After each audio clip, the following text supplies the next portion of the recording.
Titanic షిప్లో ఉన్న లేడీకి ఆ షిప్ ముందే మునగబోతుంది అని తెలిసింది. ఆమె పేరు అమాండా.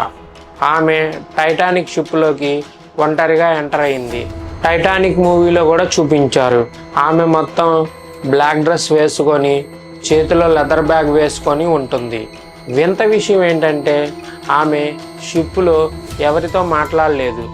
ఆమె బిహేవియర్ చూసి షిప్పులోని వారంతా బ్లాక్ మ్యాజిక్ చేస్తుంది, ఫ్యూచర్లో ఏం జరగబోతుందో కూడా తెలుసు అని మాట్లాడుకునేవారు.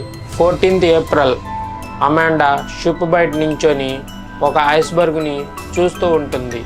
అప్పుడు ఒక షిప్ మెంబర్ వెళ్ళి, మ్యామ్ మీకేమన్నా హెల్ప్ కావాలా అని అడిగితే అప్పుడు చెప్పింది, మనం వెళ్తున్న డెస్టినేషన్కి ఎప్పటికీ రీచ్ అవ్వము అని చెప్పి అక్కడి నుంచి వెళ్ళిపోయింది.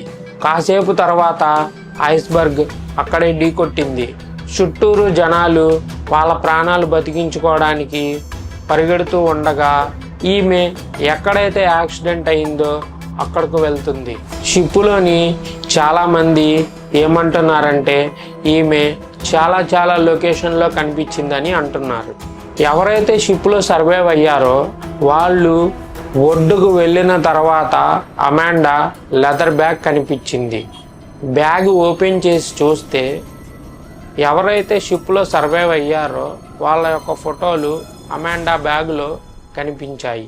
ఇంకో విషయం ఏంటంటే టైటానిక్ ప్యాసింజర్స్ లిస్ట్లో అమాండా పేరు లేనే లేదంట.